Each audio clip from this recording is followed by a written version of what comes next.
नमस्ते। आज हम 9वीं कक्षा में केदारनाथ सिंह का अकाल में सारस कविता पढ़ाता है। अकाल में सारस कविता के कवि का नाम है केदारनाथ सिंह। पहले केदारनाथ सिंह के बारे में कुछ बताता है। कवि केदारनाथ सिंह हिंदी का एक प्रमुख कवि है। आपका जन्म 9,034 को उत्तर प्रदेश के बलिया जिले के चकिया गांव में हुआ। वे अग्नि द्वारा संपादित तीसरा साप्ताहिक के कवि हैं। भारतीय ज्ञानपीठ द्वारा उन्हें वर्ष 2030 का 49 ज्ञानपीठ पुरस्कार दिया गया है। केदारनाथ सिंह का प्रमुख रचनाएं अभी बिल्कुल अभी, जमीन पक रही है, बाधा,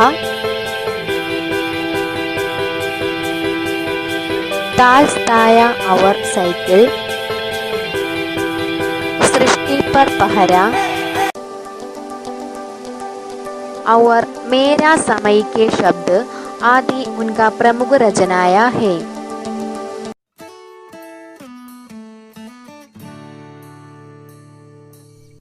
हिंदी कवि केदारनाथ सिंह जी का संक्षिप्त परिचय लेकर मैं अल्पना यहाँ उपस्थित हूँ।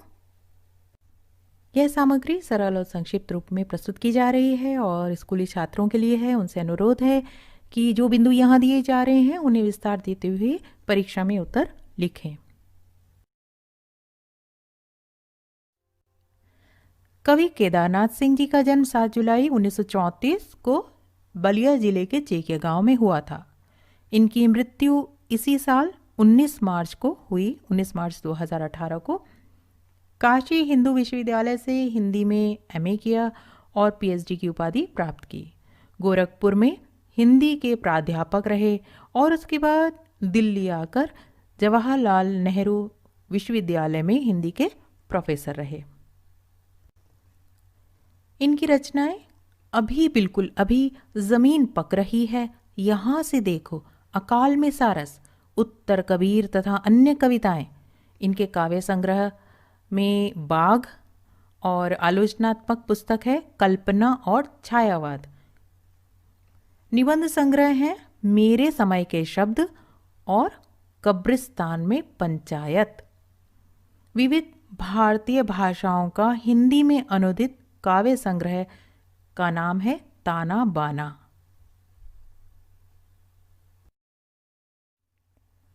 कवि की साहित्यिक विशेषताएं इस प्रकार हैं। मूलतः मानवीय संवेदनाओं के कवि माने जाते हैं। बिंब विधान पर अधिक बल है और कविताओं में विद्रोह का शांत और संयत स्वर देखने को मिलता है। संवेदना और विचार बोध दोनों इनकी रचनाओं में साथ साथ चलते हैं। उनकी कविताओं में रोजमर्रा के जीवन के अनुभव परिचित बिंबों में बदलते दिखाई देते हैं। इनकी भाषा शैली बहुत ही सहज भाषा और पारदर्शी भाषा में बिंबों का प्रयोग किया गया है। भाषा में बेलौसपन है और शिल्प में बातचीत की सहजता और अपनापन, जिसके कारण इनकी कविताओं को समझना आसान हो जाता है। और यहीं संक्षिप्त परिचय समाप्त होता है। धन्यवाद।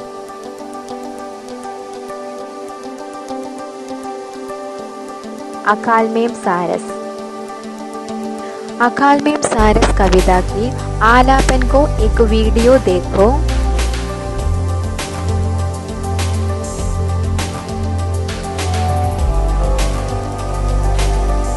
3 बजे दिन में आ गए वे।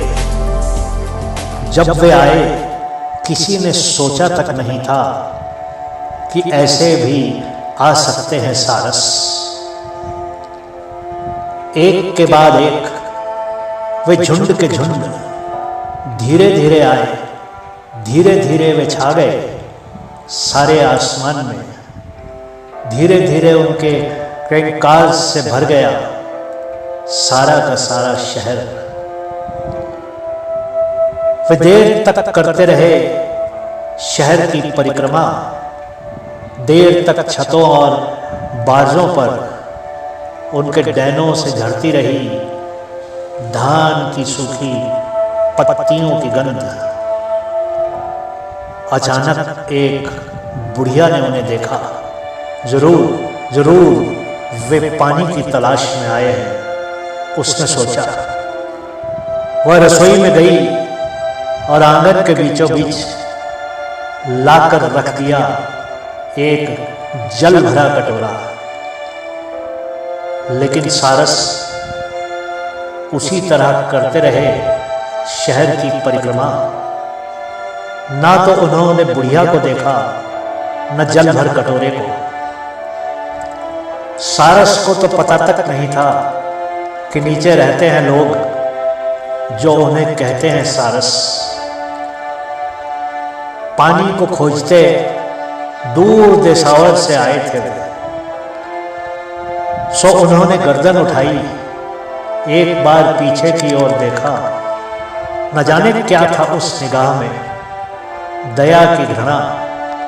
पर एक बार जाते जाते उन्होंने शहर की ओर मुड़कर देखा जरूर।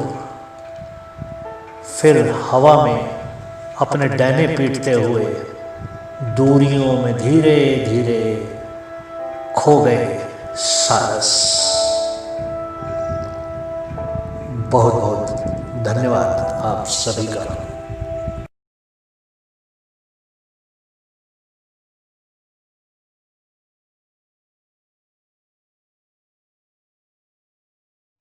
इस कविता को 4 पंक्तियों को देखो। अकाल में सारस। 3 बजे दिन में आ गए वे।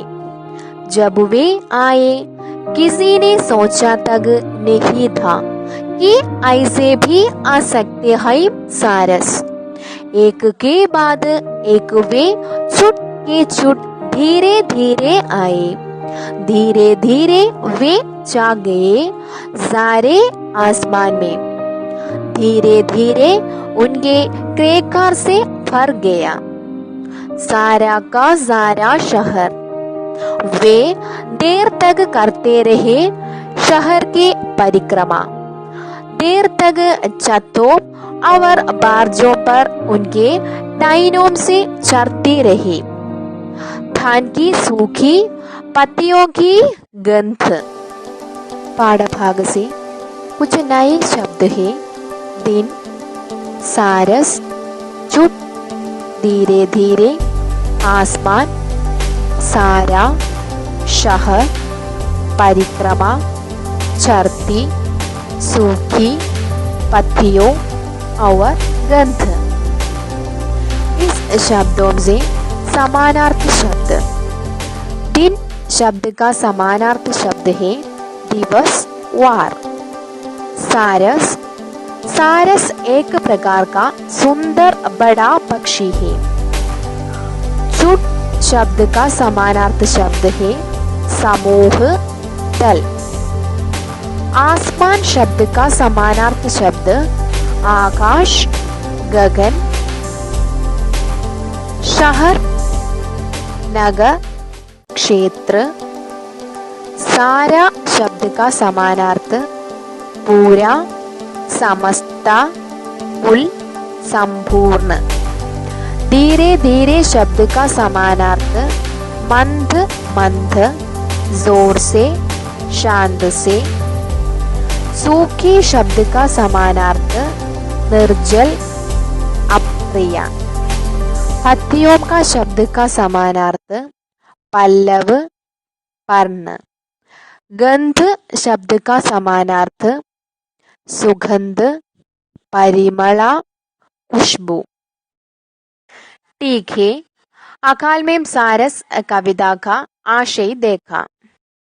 मनुष्य ने पर्यावरण विकट है। कई पशु पक्षियों शिकार बन गए हैं।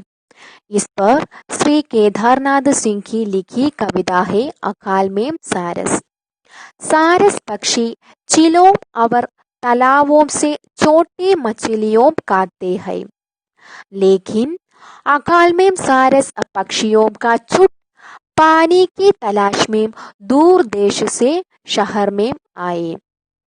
वे बड़ी संख्या में आए थे। उनके क्रेकर से सारा शहर फर गया है। शहर की परिक्रमा करने पर उनके टाइनों से धान सूखी पत्तियों की गंध चढ़ रही थी। सारस पानी की तलाश में शहर आए थे, लेकिन वहां से पानी नहीं मिला और पूरा शहर प्रदूषित भी थी। इससे कवि कहते हैं, यह पृथ्वी केवल हमारे लिए नहीं, दूसरी प्राणियों के लिए भी है। प्राकृतिक संसाधन केवल मनुष्यों के लिए नहीं है। पशु पक्षी, मछलियों और दूसरे प्राणी भी इनके हकदार हैं। दरअसल ऋतु बदलने पर सारस पक्षी पानी आदि की तलाश में एक देश से दूसरे देश में चले जाते हैं, लेकिन यहाँ कहीं पानी नहीं है। सारसों को तो पता तक नहीं था कि लोगों उन्हों सारस कहते हैं। यहाँ तो पानी और धान की पत्तियां सूख गए हैं। उनकी गंध हवा में है। यही गंध सारसों के टाइनों से नीचे चढ़ रही है। एक बुढ़िया अपना आंगन में जल भरा कटोरा रख देती है, लेकिन सारसों ने न तो बुढ़िया को देखा, क्योंकि वे जल स्रोतों की तलाश में आए थे। उनकी निगाहों में दया थी या घृणा, हम समझ नहीं पाते। दया शायद इसलिए कि सारस तो उड़ाकर कहीं और चलो जाएंगे जहां पानी होगा, किंतु ये दयनीय लोगों जो अपना पानी तक नहीं बचा पाए, अपने खेत खलिहान और घर बार छोड़कर कहाँ और कैसे जाएंगे। और घृणा इसलिए कि अपना पानी तो नष्ट किया ही, हमारा भी नष्ट कर दिया है, क्योंकि पर्यावरण नष्ट करने की जमींदार तो मनुष्य ही है। सारस पक्षी एक खूबसूरत और विश्व का सबसे विशाल उड़ने वाला पक्षी है। यह पूरी दुनिया के तालाबों, नदियों, झीलों के पास पाया जाता है। यह पक्षी हमेशा जोड़ा बनाकर रहता है। एक बार जोड़ा टूटने पर यह वापस कभी भी जोड़ा नहीं बनाता है। आज हम आपको सारस पक्षी के बारे में कुछ जानकारी और रोचक तथ्य के बारे में बात करेंगे। तो पेश हैं सारस पक्षी से जुड़े कुछ रोचक तथ्य। 1. पूरे विश्व में भारतवर्ष में इस पक्षी की सबसे अधिक संख्या पाई जाती है। सबसे बड़ा पक्षी होने के अतिरिक्त इस पक्षी की कुछ अन्य विशेषताएं इसे विशेष महत्व देती हैं। उत्तर प्रदेश के इस राजकीय पक्षी को मुख्यतः गंगा के मैदानी भागों और भारत के उत्तरी और उत्तर पूर्वी और इसी प्रकार के समान जलवायु वाले अन्य भागों में देखा जा सकता है। 2. सारस पक्षी का अपना विशिष्ट सांस्कृतिक महत्व भी है। विश्व के प्रथम ग्रंथ रामायण की प्रथम कविता का श्रेय सारस पक्षी को जाता है। रामायण का आरंभ एक प्रणयरत सारस युगल के वर्णन से होता है। 3. पूरे विश्व में इसकी कुल 8 जातियां पाई जाती हैं। इनमें से 4 भारत में पाई जाती हैं। 5वीं साइबेरियन क्रेन भारत में से सन 2002 में ही विलुप्त हो गई। सारस पक्षी का संपूर्ण जीवन काल 18 वर्षों तक हो सकता है। 4. भारत में पाए जाने वाले सारस प्रवासी नहीं होते हैं और मुख्यतः स्थायी रूप से एक ही भौगोलिक क्षेत्र में निवास करते हैं। इनके मुख्य निवास स्थान दलदली भूमि, बाढ़ वाले स्थान, तालाब, झील, परती जमीन और मुख्यतः धान के खेत इत्यादि हैं। 5. नर और मादा युगल एक दूसरे के प्रति पूर्णतः समर्पित होते हैं। एक बार जोड़ा बनाने के बाद ये जीवन भर साथ रहते हैं। अगर किसी दुर्घटना में किसी एक साथी की मृत्यु हो जाए तो दूसरा अकेले ही रहता है। 6. मादा एक बार में 2 से 3 अंडे देती है। इन अंडों को नर और मादा बारी बारी से सेते हैं। नर सारस मुख्यतः सुरक्षा की भूमिका अदा करता है। लगभग 1 महीने के पश्चात उसमें से बच्चे बाहर आते हैं। 4 से 5 सप्ताह के बाद बच्चे अपने माता पिता की जैसे अपना आहार स्वयं प्राप्त करना सीख लेते हैं। बच्चे लगभग 2 महीनों में अपनी प्रथम उड़ान भरने के योग्य हो जाते हैं। 7. सारस पक्षी की टांगे बहुत लंबी होती है। टांगों का रंग हल्का गुलाबी होता है। इस पक्षी की गर्दन भी इनकी टांगों की तरह ही लंबी होती है। गर्दन घुमावदार होती है और दिखने में बेहद सुंदर लगती है। 8. भारत में सबसे ज्यादा साइबेरियन सारस पाए जाते हैं। ये पक्षी साइबेरिया से लंबा रास्ता तय करके भारत आते हैं। अक्टूबर माह में ये भारत में प्रवास करते हैं। 9. सारस पक्षी का वजन 6 से 7 किलोग्राम के आसपास होता है। यह खड़े होने पर 5 से 6 फुट तक लंबा होता है। सारस पक्षी आसमान में करीब 40,000 फीट ऊपर तक उड़ते हैं। नमस्कार मित्रों, हम बात करेंगे इन प्यारे एवं सुंदर पक्षियों के बारे में जिनका हमारे पर्यावरण में बहुत बड़ा योगदान है हमारी प्रकृति को संतुलन बनाए रखने में। जैसा कि आप सभी जानते हैं कि गर्मी आते ही तालाबों एवं नदियों तथा पोखरों का पानी सूखने लग जाता है, जिससे जो आसपास में जो पक्षी एवं पशु होते हैं वह इस संकट से प्रभावित होते हैं, जिसे उन्हें पानी नहीं मिल पाता और उनकी मृत्यु तक हो जाती है। तो इस पानी के संकट को दूर करने के लिए हम इन पक्षियों एवं जानवरों की सहायता करने के लिए कुछ न कुछ कर सकते हैं। जैसे कि पक्षियों के लिए हम अपनी छतों पर और पार्कों में, सड़क किनारे या रोड किनारे जो है हम एक मिट्टी के छोटे बर्तनों में जो है इनके लिए पानी भर करके आ सकते हैं, जिससे कि जो आसपास जो पक्षी होंगे वह पानी पीकर अपनी प्यास बुझा सकते हैं। साथ ही हम मिट्टी के बड़े बर्तनों या लोहे के बड़े बर्तनों में पानी भर करके सड़क किनारे या अपने क्षेत्र के आसपास या पार्क के पास जो है हम मिट्टी एवं लोहे के बड़े बर्तनों में पानी भर करके रख के आ सकते हैं, जिससे जो भी आसपास बिल्ली हो, कुत्ता हो, गाय हो या अन्य जानवर हो, वह जंतु भी अपनी प्यास बुझा करके जो है अच्छा महसूस करे, जिससे कि उसकी भी पानी के कारण मृत्यु ना हो। तो मित्रों, आपसे निवेदन है कि आप इस तरह की प्रक्रिया करें, जिससे आपको दोस्तों अच्छा भी लगेगा और आपको पुण्य भी मिलेगा। दोस्तों, जब पक्षी एवं अन्य जंतु जब पानी पिएंगे तो आपको बहुत ही ज्यादा वह पक्षी दुआ देंगे। पाठ भाग को अधिक समझने के लिए कुछ गतिविधियां देती है। गतिविधि 1, अकालमेम सारस कविता के कवि केदारनाथ सिंह का प्रोफाइल तैयार करें। नाम, जन्म, जन्मस्थान, रचनाएं, पुरस्कार इत्यादि के सहायता से प्रोफाइल तैयार करें। नाम, केदारनाथ सिंह। जन्म 9034। जन्मस्थान उत्तर प्रदेश के बलिया जिला को चकिया गांव में हुआ। रचनाएं, अभी बिल्कुल अभी, बाधा, तालस्ताया और साइकिल, सृष्टि पर पहरा, ताना भाना, मेरे समय के शब्द आदि है। पुरस्कार, भारतीय ज्ञानपीठ पुरस्कार। अगला, सही मिलन करें, गलतियों को ठीक करें और सही लिखो। दिन, गगन, शहर, समस्ता, आसमान, दिवस, सारा, नगर। सही लिखो।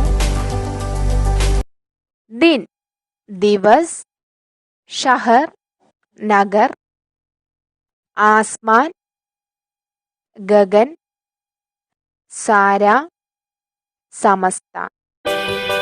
अगला एक सवाल था, पक्षियों की अकाल का कारण क्या है?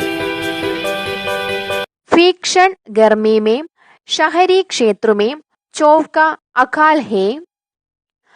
जंगलों के जल स्रोत सूख गया है। पक्षियों के लिए सघोरों में रखा जाने वाला पानी धूप से उबल रहा है। गर्मी और प्यास के कारण पक्षी बेहोश होकर गिरा रहे हैं। अनुबंध कार्य। जल स्रोतों के संरक्षण का संदेश देते हुए एक पोस्टर तैयार करें। सबको मेरा धन्यवाद।